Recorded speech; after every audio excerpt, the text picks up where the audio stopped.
Good morning. It's Tuesday and it's time for our daily devotion.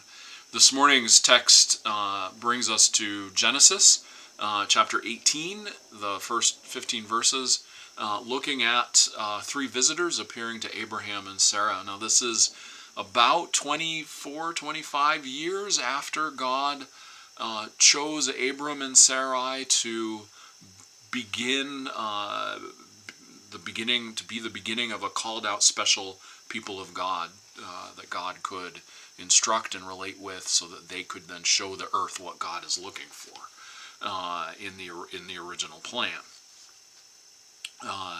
So that promise came, and we see the first iteration of that in Genesis 12, the beginning of Genesis 12. That promise came. So 20, 24, 25 years, and there's still no baby. They've looked at other maybe interpretations of what that meant, and had been shown that those weren't the ways. And here now we see a reiteration of the promise. I'll start. The Lord appeared to Abraham near the great trees of Mamre while he was sitting at the entrance to his tent in the heat of the day.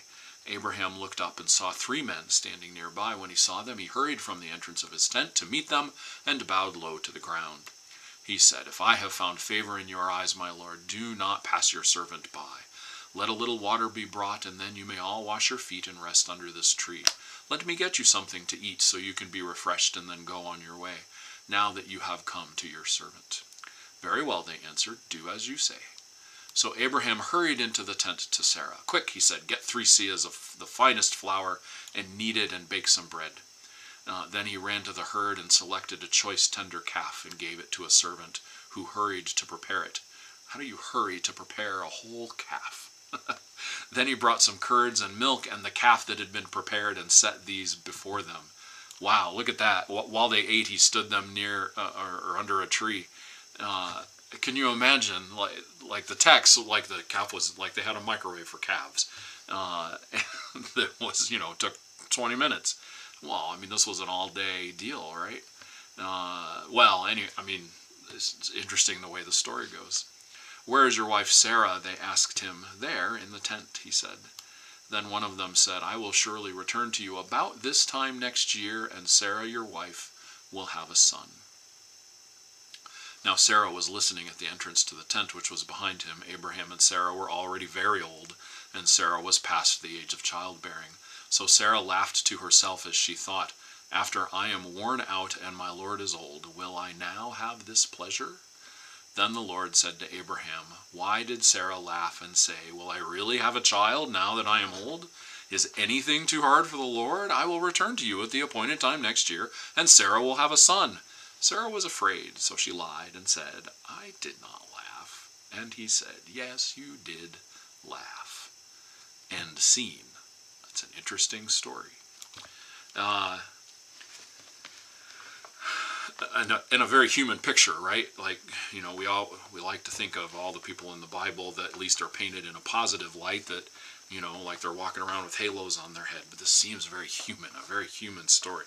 Can you imagine how hard it would be to be patient for 25 years and to keep hope and faith alive and all of that? I mean, many people have, right? I mean, recognizing that it's difficult. Okay, the God of Sarah Praise is the song because, we're talking about Abraham and Sarah. It's number 190 in Voices Together, and I'll give it a try here. Bum, bum, bum, bum. The God of Sarah praise, the God of dreams long dead, who brings forth unexpected life, disarming dread. Though grief lasts through the night, joy rises with the sun. God leaves us laughing in surprise at death undone. The God of Abram praise, the God of all who roam, who guides us into foreign lands and makes our home. When darkness shrouds our path, the stars as pledges shine. God's covenant will be fulfilled by love's design. The God of Hagar praise, the God of those oppressed, who sees the lost and overlooked and calls them blessed. Though wandering alone through deserts of despair, God leads us to a well of hope and meets us there. Amen.